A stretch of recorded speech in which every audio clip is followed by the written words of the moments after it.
സിനിമയിൽ അഭിനയിക്കാൻ മഞ്ജു വരില്ലെന്ന് വൈകിയാണ് അറിഞ്ഞത്. ഒടുവിൽ മമ്മൂക്കയുടെ നായികയെ മാറ്റി ലാൽ ജോസ്. ഒരു മറവത്തൂർ കനവ് എന്ന ചിത്രത്തിലൂടെ സംവിധായകനായി മാറിയ വ്യക്തിയാണ് ലാൽ ജോസ്.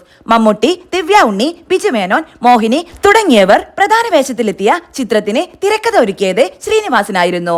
എന്നാൽ ദിവ്യ ഉണ്ണിക്ക് പകരം ആദ്യം ആ വേഷത്തിലേക്ക് തീരുമാനിച്ചത് മഞ്ജു വാര്യരെയായിരുന്നുവെന്ന് പറയുകയാണ് ലാൽ ജോസ്. ഷൂട്ടിങ്ങിന് തൊട്ടു മുൻപ് മഞ്ജു തന്റെ സിനിമയിൽ വരുന്നില്ലെന്ന് കേട്ടെന്നും പെട്ടെന്ന് തന്നെ ദിവ്യ ഉണ്ണിയെ വിളിക്കേണ്ടി വന്നെന്നും ലാൽ ജോസ് പറയുന്നു.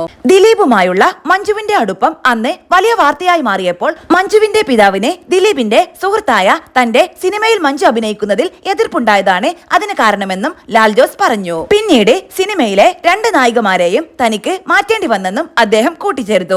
വനിതാ മാഗസിനോട് സംസാരിക്കുകയായിരുന്നു ലാൽ ജോസ്. നായിക ആനിയുടെ റോളിലേക്ക് മഞ്ജു വാര്യരെയാണ് തീരുമാനിച്ചിരുന്നത്. റെക്കോർഡിംഗ് തുടങ്ങുന്നതിന് തൊട്ടു മുൻപ് അശനിപാതം പോലെ ആ വാർത്ത എത്തി. എന്റെ സിനിമയിൽ അഭിനയിക്കാൻ മഞ്ജു വരില്ല. ദിലീപ് മഞ്ജുവുമായുള്ള അടുപ്പം അപ്പോഴേക്കും സിനിമാ സെറ്റുകളിൽ പാട്ടായി കഴിഞ്ഞിരുന്നു. അതുകൊണ്ടാകാം ദിലീപിന്റെ സുഹൃത്തായ എന്റെ സിനിമയിൽ മകളെ അഭിനയിപ്പിക്കില്ലെന്ന് മഞ്ജുവിന്റെ അച്ഛൻ വാശി പിടിച്ചത്. മഞ്ജു മാറിയാൽ മറ്റു പലരെയും മാറ്റേണ്ടി വരും. അഭിനേതാക്കളെ മാറ്റാതെ സിനിമ മുന്നോട്ട് കൊണ്ടുപോകാൻ പറ്റാത്ത സ്ഥിതി. വിഷമിച്ചിരിക്കാൻ നേരമില്ല. പെട്ടെന്ന് തന്നെ തീരുമാനങ്ങൾ എടുത്തു. മഞ്ജുവിന് പകരം ദിവ്യ ഉണ്ണി.